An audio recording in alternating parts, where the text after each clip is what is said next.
आज क्लास 10 का भी वीडियो बनाने जा रहे हैं। इसमें एक्सरसाइज 1 से लेकर पूरा सवाल बताएंगे क्लास 10 का NCERT बुक से।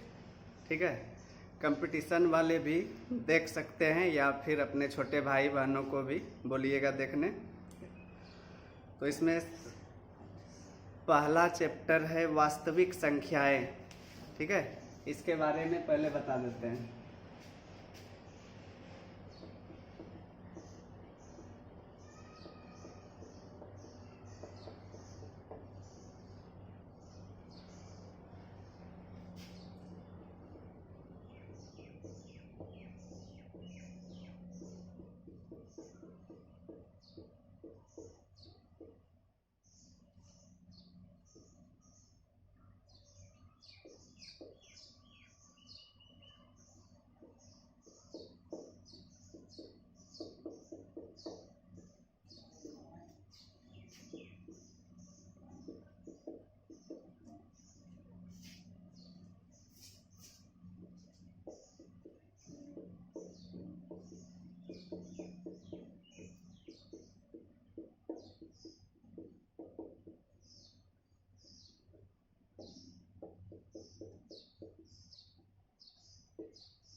देखिए, प्राकृत संख्या कहाँ से शुरू होती है?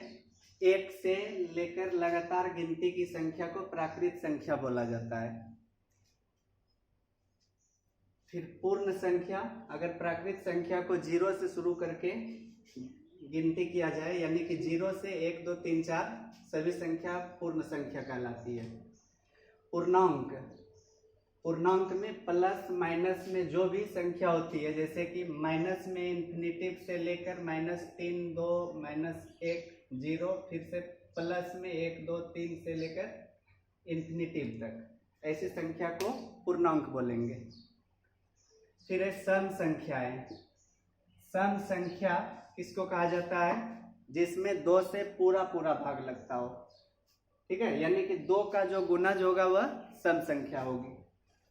विषम संख्याएं, जिसमें 2 से भाग नहीं लगे, 1 3 5 7 9, तो सबसे छोटी विषम संख्या 1, सबसे छोटी सम संख्या 2, सबसे छोटी प्राकृत संख्या 1, सबसे छोटी पूर्ण संख्या 0, और सबसे छोटी पूर्णांक, सबसे छोटा पूर्णांक किसको बोलेंगे? माइनस में इन्फिनिटिव। ठीक है, तो इस तरह से संख्याओं का प्रकार पहले समझ लीजिए।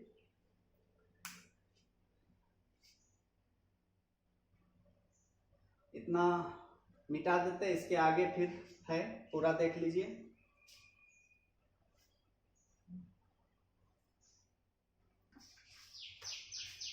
आगे है परिमेय संख्याएं। परिमेय संख्या किसको कहा जाता है? जिस संख्या को p/q के रूप में लिखा जा सकता है। जैसे 0 भी एक परिमेय संख्या है, 22/7 भी परिमेय है। यहाँ पर 0 के नीचे कुछ भी लिख सकते हैं, यानी कि p/q के रूप में इसको लिख सकते हैं। ऐसे भी है तो यह भी परिमेय संख्या है, -3/5। केवल 2 भी है तो वह भी परिमेय संख्या है। 5/3 भी परिमेय संख्या है। ठीक है ना, ऐसा कोई भी हो, यहाँ पर देखिए 2 के नीचे 1 तो जरूर लिख सकते हैं, तो इसलिए यह परिमेय संख्या है। अगर कोई संख्या रूट के अंदर है और उसका पूरा पूरा वर्गमूल होगा तो वह भी परिमेय संख्या होगी। जैसे √100 भी परिमेय संख्या है। अगर पॉइंट में है कोई संख्या, जैसे 1.25, इसका दशमलव प्रसार 100 है, तो इसका मतलब यह भी परिमेय है। अगर औसंत भी है जैसे कि 1.2 1.666 इस तरह से आते रहे बार बार एक ही अंक, या 0.121212 इस तरह से भी आते रिपीट हो, तो वह भी परिमेय संख्या होगी। तो यानी कि हम बोल सकते हैं कि परिमेय संख्या का दशमलव प्रसार शांत या अशांत आवर्ती होता है। समझे? परिमेय संख्या का दशमलव प्रसार इस तरह से या तो शांत होगा, या अगर अशांत है तो आवर्ती, मतलब बार बार एक ही अंक रिपीट होगा। और इस आवर्ती को जैसे कि 1.666 लिखा है, इसको 1.6 पर रेफरिंग भी दे सकते हैं। इसका मतलब 6 आते रहेगा। तो परिमेय संख्याओं का दशमलव प्रसार शांत या अशांत आवर्ती होता है, इतना याद रखिएगा।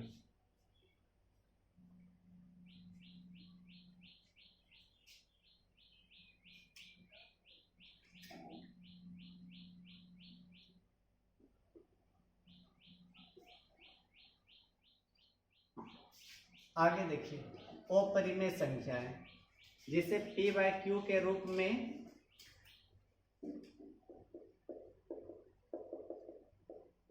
नहीं लिखा जा सकता। जैसे सबसे पहला यहाँ पर याद रखिएगा पाई।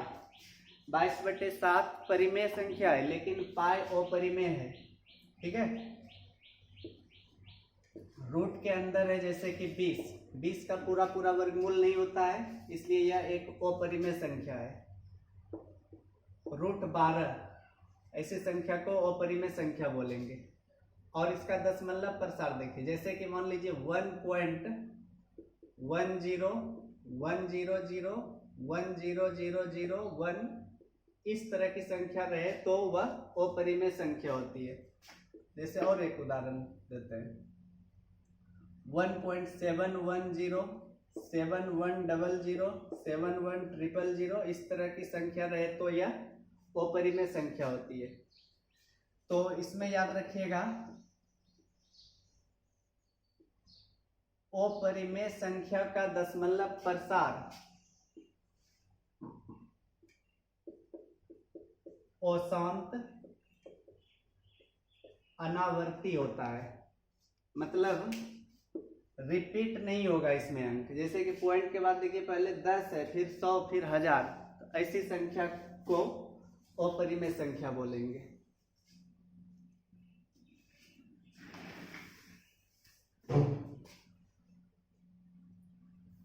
इसके आगे देखिए,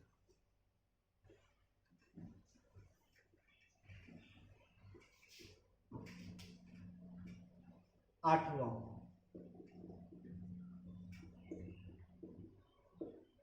भाज्य संख्या।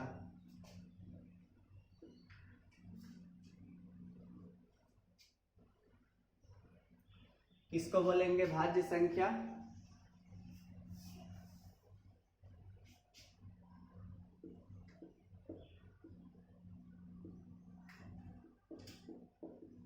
जिस संख्या का एक से अधिक अभाज्य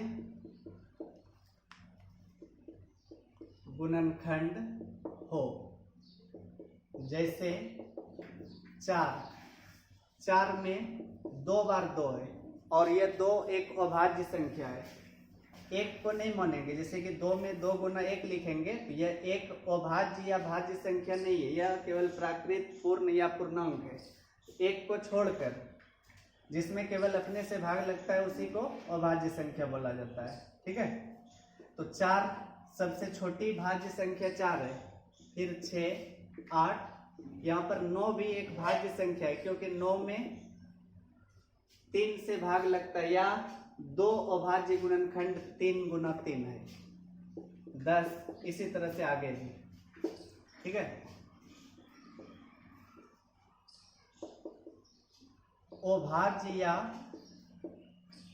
रूढ़ संख्या, तो जिसमें केवल अपने आप से या एक से भाग लगता है उसको अभाज्य संख्या बोला जाता है।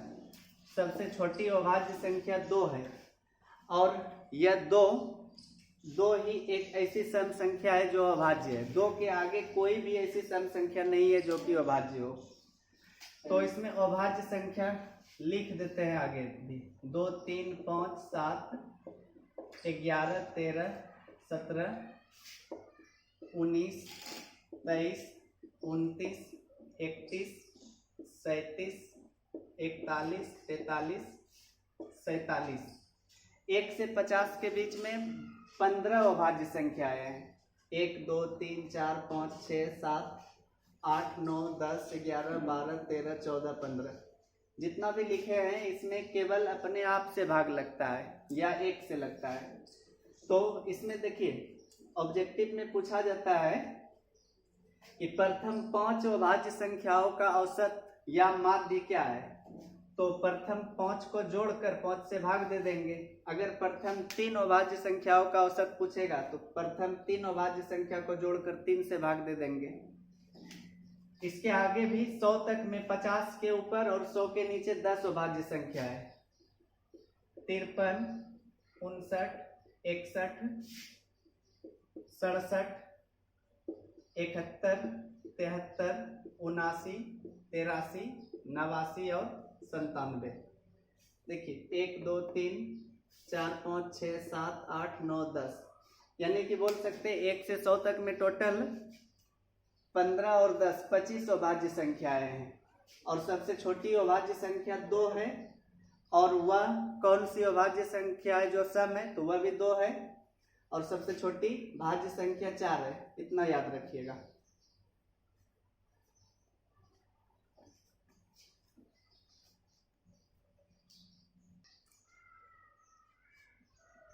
देखिए आगे का सह अभाज्य संख्या किसको बोलेंगे? संख्याओं की वैसी जोड़ी जिनका HCF मतलब मोसो 1 होता हो। जैसे 12 और 17 दोनों का देखिए मोसो कितना है? मोसो मतलब कॉमन, दोनों में कॉमन 1 आ रहा है, तो ऐसी जोड़ी को सअभाज्य संख्या बोलेंगे। जैसे 8 और 9 दोनों ही अलग अलग बात करें तो भाज्य संख्या है। 8 भी भाज्य है, 9 भी भाज्य, लेकिन दोनों में कॉमन 1 आ रहा है, तो इसलिए यह सअभाज्य है। 15, 26 दोनों में कुछ कॉमन नहीं है 1 के अलावे, तो इसलिए ऐसी संख्या को सअभाज्य संख्या बोलते हैं।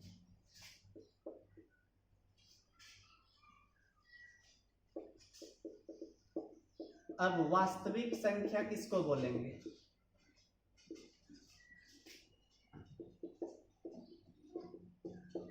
परिमेय संख्या और अपरिमेय संख्या जितना भी है, परिमेय और अपरिमेय सब मिलाकर वास्तविक संख्या कहलाती है।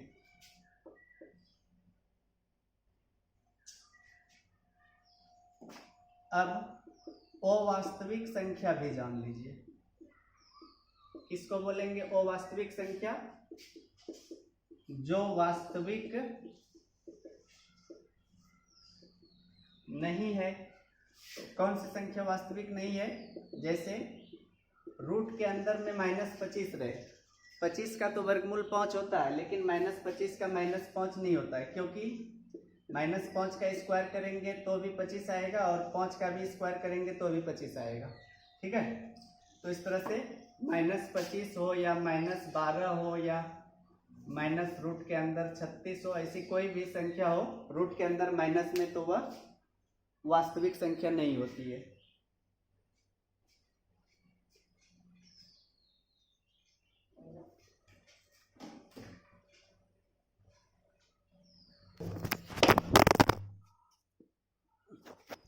चौपट कर दिया। आगे कुछ इस चैप्टर से रिलेटेड मुख्य बातें जान लीजिए जो ऑब्जेक्टिव में काम आएगा। जैसे कि पूछा जाता है दो लगातार सम संख्याओं का HCF क्या होगा, या दो लगातार प्राकृत संख्याओं का HCF क्या होगा। दो लगातार प्राकृत या प्राकृत संख्याओं का HCF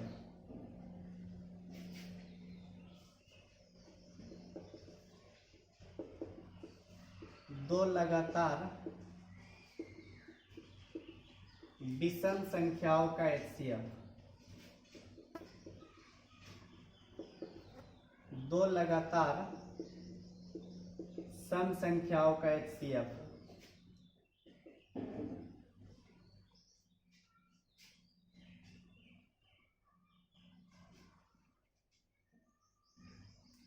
समझिएगा। प्राकृत संख्या जैसे कि 8 और 9, 10, 11, 20, 21 लगातार संख्या है। तो लगातार संख्या में एक के अलावे कुछ कॉमन नहीं होता है, तो इसका मतलब जो कॉमन है वही मोसो होता है, तो एक होगा। उसी तरह दो लगातार विषम संख्याओं में भी जैसे 5 और 7, इसमें कुछ भी कॉमन नहीं होगा, तो इसलिए इसका भी मोसो एक होगा। लेकिन दो लगातार सम संख्या जैसे 8, 10, इसमें दो कॉमन आता है, तो जितना कॉमन आएगा वही मोसो होता है, तो दो आएगा। दो लगातार सम संख्याओं का HCF। और HCF है क्या, इसका फुल फॉर्म समझिए। हाईएस्ट कॉमन फैक्टर, हिंदी में इसको महत्तम समापवर्तक बोला जाता है, मोसो। हाईएस्ट कॉमन, देखिए जो भी अधिकतम कॉमन आता है वही मोसो कहलाता है। इसी में एक दूसरा नाम भी है इसका, GCD, ग्रेटेस्ट कॉमन डिवाइजर, इसको भी हिंदी में मोसो ही बोलते हैं। आगे एलसीएम, एलसीएम का फुल फॉर्म होता है लोएस्ट कॉमन मल्टीपल, हिंदी में इसको लघुत्तम समापवर्तक बोला जाता है। ठीक है, इतना याद रखिए।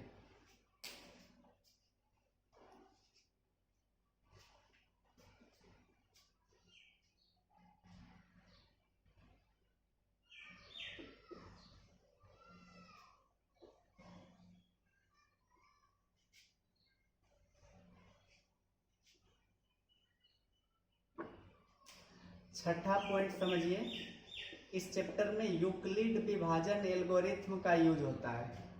यूक्लिड विभाजन एल्गोरिथ्म,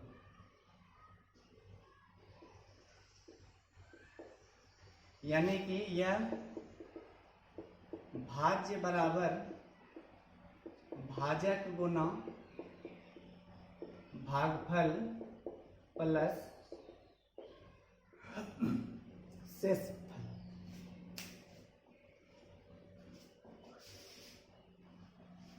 भाज्य बराबर भाजक गुना भागफल प्लस शेषफल, यही है यूक्लिड विभाजन एल्गोरिथ्म।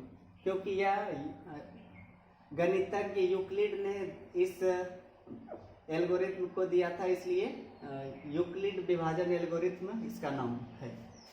या ए बराबर बी क्यू प्लस आर, ए भाज्य होगा, बी भाजक और क्यू भागफल और आर होगा शेषफल। इसमें r का जो वैल्यू होता है वह 0 के बराबर होता है या 0 से बड़ा या b के बराबर या नहीं, b के बराबर नहीं होता है, b से हमेशा छोटा होता है। जैसे मान लीजिए किसी संख्या को हम 5 से भाग देते हैं 20 में, तो 4 बार में 20 होता है, शेष क्या बचा 0, तो शेष 0 बच सकता है, इसलिए 0 के बराबर हुआ r। अगर यहाँ पर 21 होता तो शेष 1 बचता, 22 होता तो 2 बचता, 23 होता तो 3 बचता, 24 रहता तो 4 बचता शेष, लेकिन फिर 25 अगर होता तो 5 नहीं बचता, 5 बार में पूरा भाग लग जाता। तो इसलिए देखिए b, यहाँ बगल में लिख देते हैं, यहाँ पर b होगा, यह a होगा और यह q होगा और नीचे जो बचेगा वह r होगा। तो b से देखिए छोटा है ना 4, 0 से लेकर 4 तक, यानी कि जिससे भाग देंगे उतना शेष कभी नहीं बचता है, उससे कम से कम 1 कम बचता है, शेष 0 आ सकता है। ठीक है, इतना लिखिए।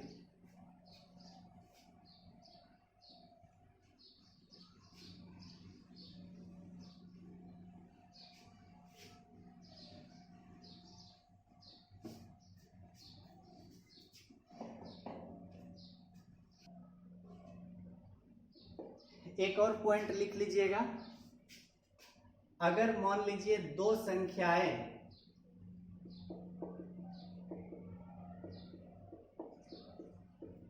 a और b हो तो इन दोनों संख्याओं का जो HCF और LCM होगा उसका गुणनफल दोनों संख्याओं के गुणनफल के बराबर होता है, यह हमेशा होगा।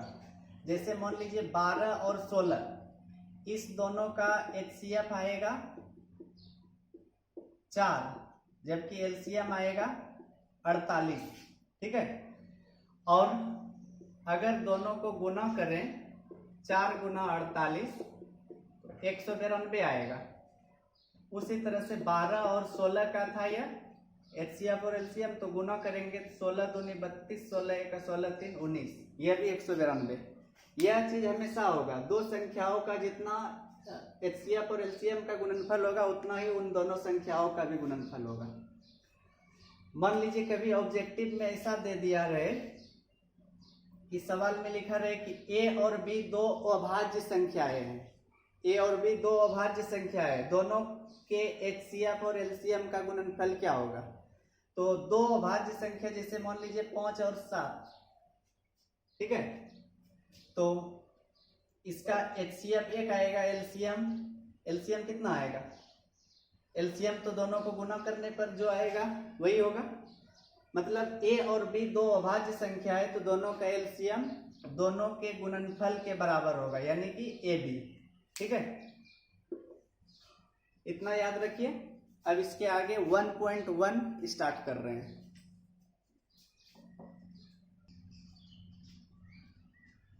पहला क्वेश्चन है, निम्नलिखित संख्याओं का HCF ज्ञात करने के लिए यूक्लिड विभाजन एल्गोरिथम का प्रयोग कीजिए।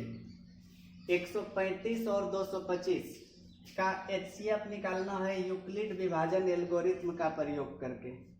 तो इसके लिए पहले बगल में भाग विधि से निकाल लीजिए। 135 में 225 से भाग देंगे तो एक बार में 135 आएगा, बचेगा 90। ठीक है, अब इस 90 को ऐसे घेर लेंगे, 135 को यहाँ लिखेंगे, एक बार में 90 बचा 45।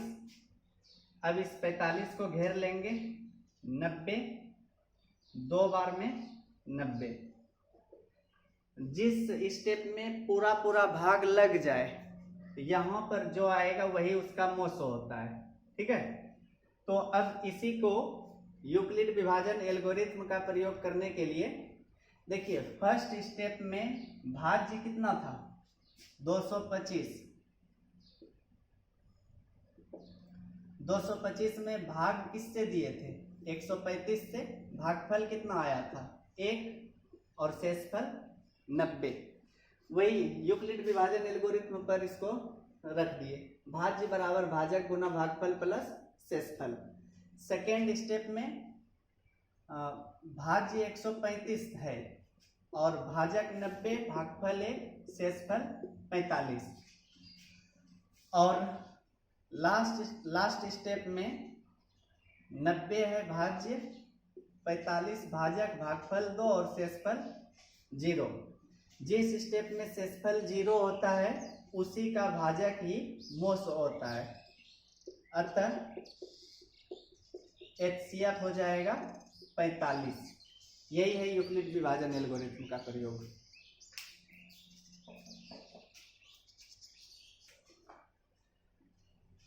सेकेंड नंबर है 196 और 38220। तो सबसे पहले भाग विधि से बगल में निकाल लीजिए। 38220 में एक बार में 196, 12 में 6, 17 में 9, 8, यहाँ पर 186 बचा, 2 यहाँ पर आएगा। अब 196 से भाग कई बार में लगेगा 9 बार में, 19 9 171, क्योंकि यहाँ 186 है। 9 छक्के 54, 9 9 81, 5 86, 9 1 9 8 17, 12 में 4 8, यहाँ बचा 5, 15 में 6 घटा 9 और यहाँ पर 1 और यह 0 बचा था। 196 से फिर 5 बार में, 5 छक्के 30, 5 9 45, 3 48,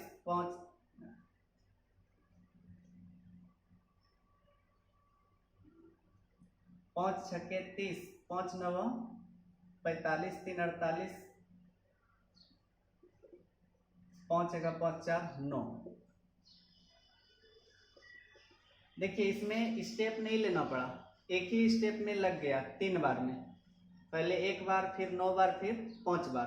तो इसको ऐसे ही लिख लेंगे 38220 भाज्य था, 196 भाजक और भागफल आया 195, शेष 0 बचा और इसका मोसो तब हो जाएगा 196। ठीक है, क्योंकि 196 से ही पूरा भाग लग गया।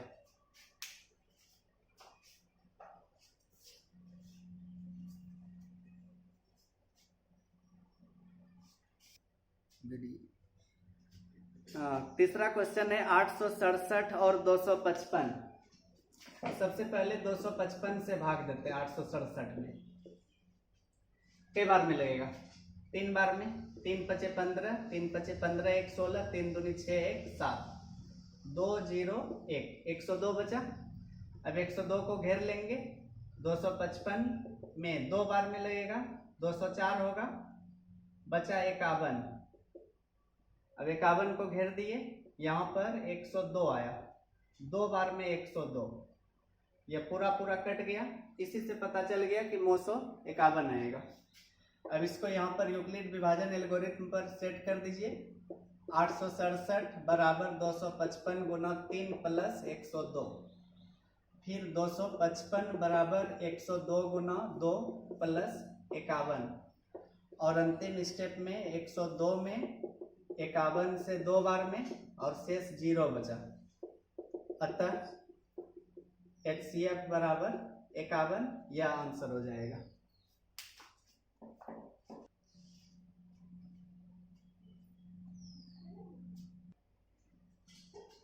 सेकेंड नंबर क्वेश्चन है, दर्शाइए कि कोई भी धनात्मक विषम पूर्णांक 6q + 1 या 6q + 3 या 6q + 5 के रूप का होता है, जहां q कोई पूर्णांक है। ठीक है, समझिएगा पहले।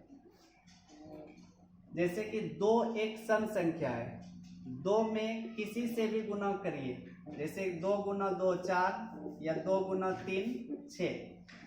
सम संख्या को किसी भी दूसरी संख्या से गुना करते तो हमेशा सम आता है। अगर इसमें हम 1 जोड़ देंगे तो फिर वह विषम हो जाएगा, होगा ना। ठीक उसी तरह देखिए 6q, 6 एक सम संख्या है, उसमें q कोई भी पूर्णांक रहे, उससे मतलब नहीं है। अगर 6 में q से गुना करेंगे तो वह सम आएगा, 1 जोड़ेंगे या 3 या 5 तो वह विषम होगा। इसी को केवल लिख देंगे कि यह इसके रूप का होता है। देखिए कैसे लिखेंगे, मान लेते हैं, माना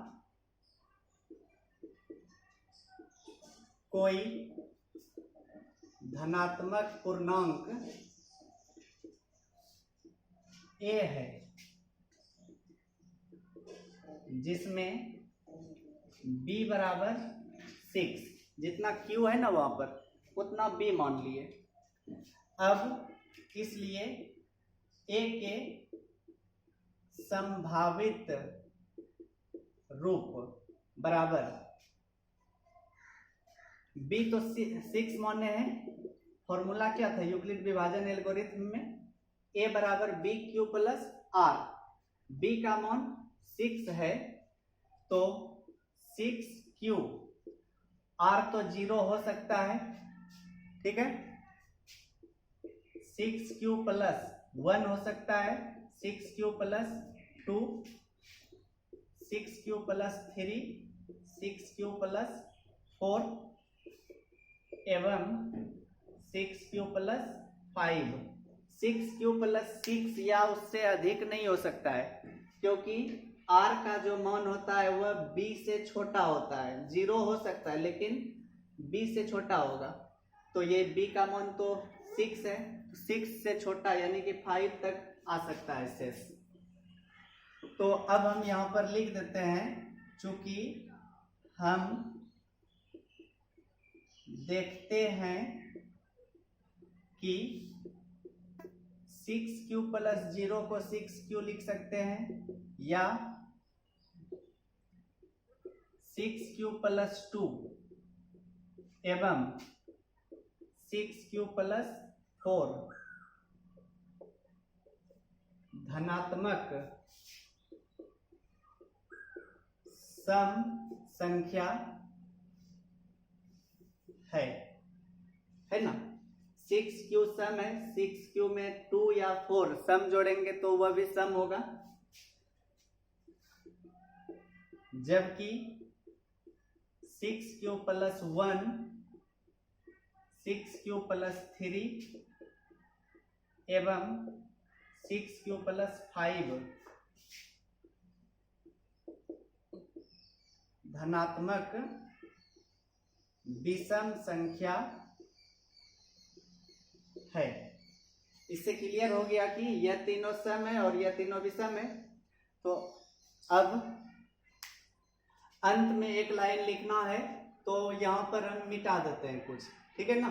इसके नीचे आप लोग लिखिएगा, केवल अंत में यह जोड़ दीजिएगा, अतः कोई भी धनात्मक विषम पूर्णांक 6q प्लस 1 या 6q प्लस 3 या 6q प्लस 5 के रूप का होता है प्रूव्ड, ठीक है ना। यह लाइन नीचे लिखिएगा, इसके नीचे।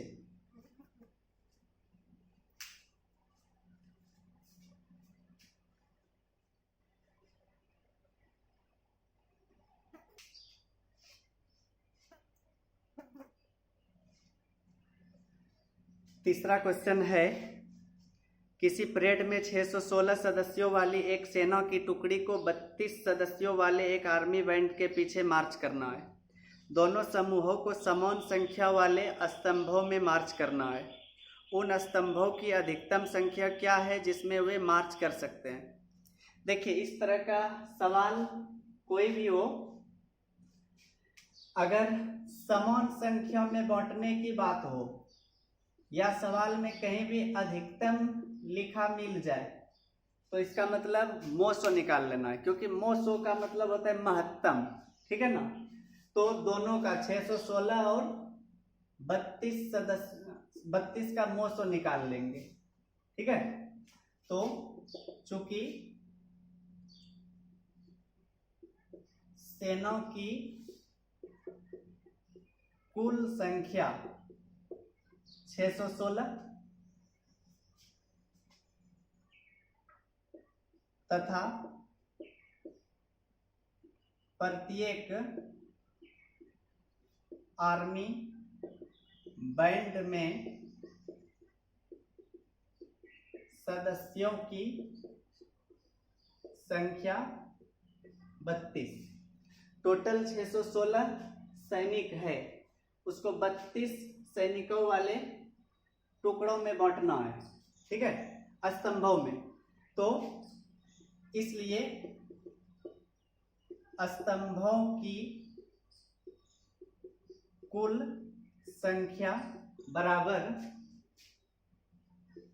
32 और 616 का HCF, यानी कि दोनों का जो HCF आएगा वही आंसर आ जाएगा।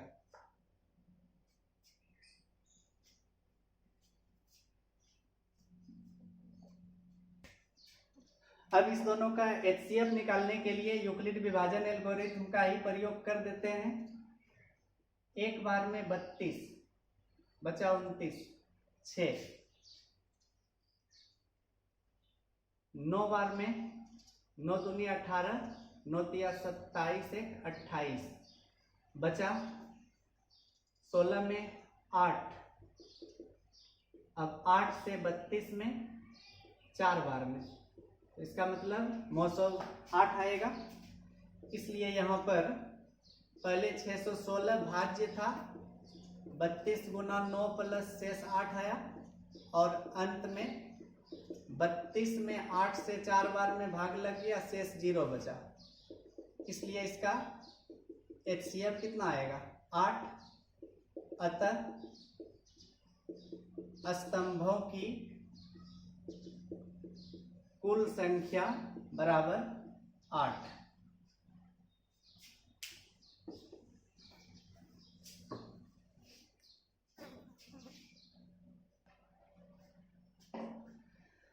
चौथा क्वेश्चन है, यूक्लिड विभाजन प्रमेयिका का प्रयोग करके दर्शाइए कि किसी धनात्मक पूर्णांक का वर्ग किसी पूर्णांक m के लिए 3m या 3m+1 के रूप का होता है।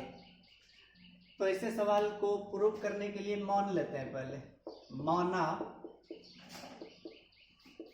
कोई धनात्मक पूर्णांक a है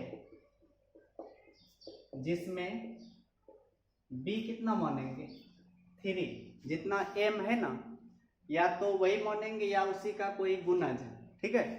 3 मान लिए, जितना छोटा हो सके वह मानने पर आसानी से बनेगा। इसलिए a के संभावित रूप, देखिए b 3 माने है तो 3q + 0, 3q + 1 एवं 3q + 2। क्यों इसके आगे तो नहीं हो सकता है क्योंकि b का मान 3 है, 3 से कम ही रहेगा। अब बारी बारी से चेक कर लेंगे 3m या 3m+1 होता है कि नहीं उसका स्क्वायर। तो सबसे पहले 3q का स्क्वायर करते हैं। 3q का स्क्वायर कितना होगा? 9q², जबकि इसको 3m प्रूव करना था। तो 3 × 3q² लिख सकते हैं ना, 9q² को। अब 3 और यहाँ पर जो 3q² बचा इसको हम m मान लिए, और बगल में केवल लिख देंगे जहां m कोई m एक पूर्णांक है, ठीक है। तो इस तरह से 3m के रूप का हो गया इसका स्क्वायर।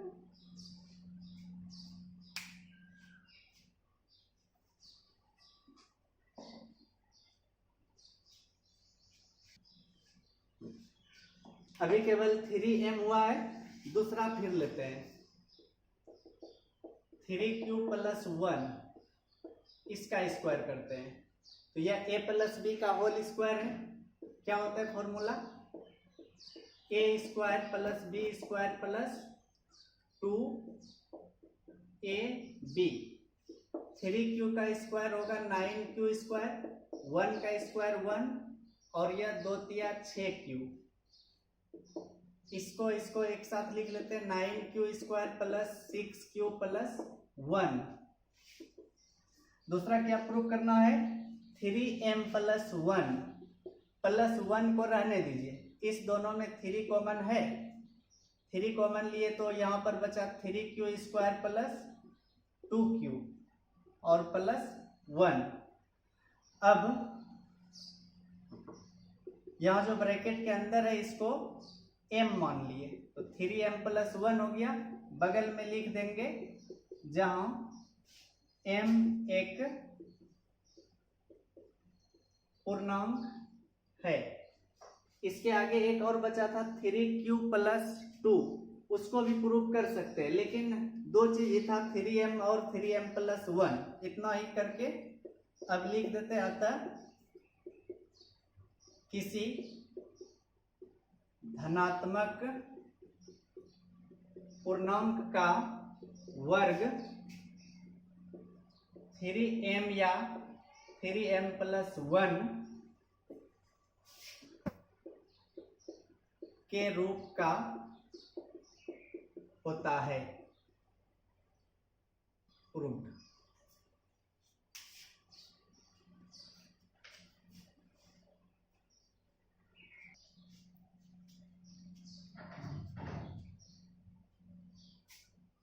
वन 1.1 का लास्ट क्वेश्चन है यह।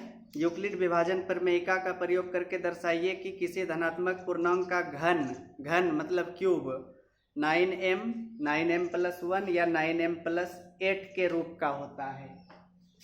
तो सेम पिछले क्वेश्चन की तरह मान लेते हैं। माना कोई धनात्मक पूर्णांक a है जिसमें देखिए b को यहां पर 9 मान सकते हैं, 9 मानेंगे तो 9q प्लस 8 तक लिखना पड़ेगा, बहुत ज्यादा लिखना पड़ेगा, इसलिए 9 3 का गुणज है ना, 3 ही लेकर सॉल्व कीजिए तो हो जाएगा प्रूफ। तो इसलिए a के संभावित रूप 3q प्लस 0, 3q प्लस 1 एवं 3q प्लस 2, इतना तक हो सकता है। अब इसका घन करते हैं। पहले 3q का घन मतलब क्यूब, 3 का क्यूब होता है 27 और q का क्यूब होगा क्यूब, लेकिन प्रूव करना था पहला 9m, तो इसको ऐसे लिख लेंगे 9 इंटू 3q क्यूब। अब 9 के अलावे जो भी बचा उसको m मान लेंगे और बगल में लिख देंगे जहां m एक पूर्णांक है। देखिए एक प्रूव हो गया कि 3q का क्यूब 9m के रूप में होता है।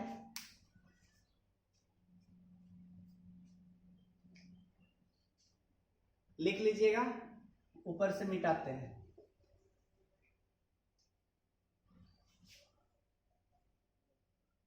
दूसरा है फिर 3q प्लस 1,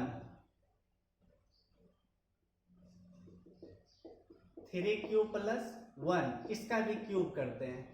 तो यह फॉर्मूला याद है कि नहीं, a प्लस बी का होल क्यूब क्या होता है, a cube plus b cube plus 3ab into a plus b. इस फॉर्मूला पर उसको तोड़ रहे हैं। पहले a cube plus b cube plus 3ab into a plus b, ठीक है। 3q का क्यूब करने पर 27q क्यूब प्लस 1, 3 तिया 9 क्यूब और इधर 3q प्लस 1,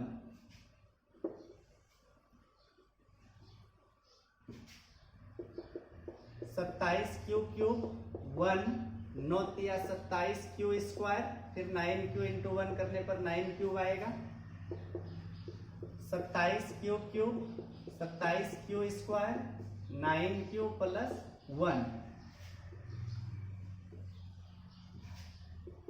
अब इस तीनों में देखिए 9 कॉमन है, 9 तिया 27, 3q क्यूब, यहाँ पर भी 3q स्क्वायर और यहाँ पर क्यूब प्लस 1। अब ब्रैकेट के अंदर कितना आया, जो भी आया इसको m मान लेंगे, 9m प्लस 1, और बगल में जहां m एक पूर्णांक है।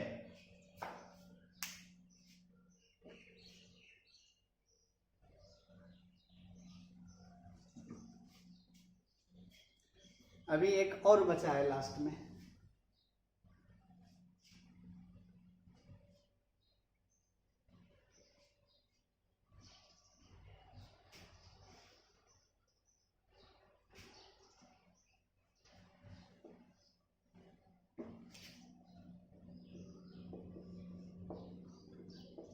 इसी प्रकार 3q प्लस 2 का क्यूब करते हैं, तो a cube plus b cube plus 3ab into a plus b। या देखिए 9m पहले हुआ प्रूफ, फिर 9m प्लस 1, अब इस बार 9m प्लस 8 प्रूफ करना है।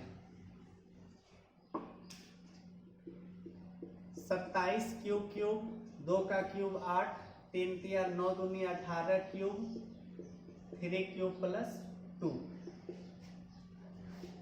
27 क्यूब, 18 तिया 54 क्यू स्क्वायर, 18 दूनी 36 cube, 27 cube, 54 Q square plus 36 cube plus 8। इस तीनों में 9 कॉमन ले लेते हैं, 3q क्यूब, 9 छके 54, 6q स्क्वायर, 4q और प्लस 8। इसको अब m मान लिए प्लस 8, जहां m एक पूर्णांक है। अतः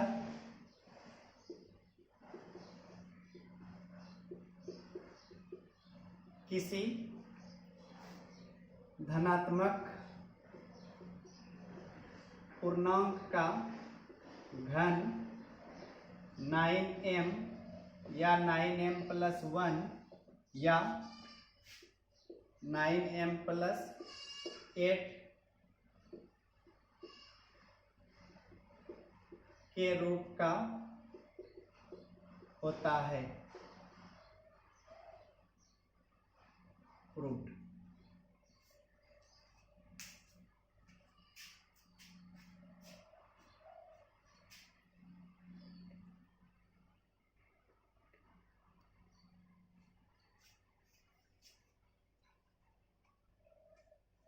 इतना ही रहने दीजिए, अब आगे अगले वीडियो में बताएंगे 1.2 का।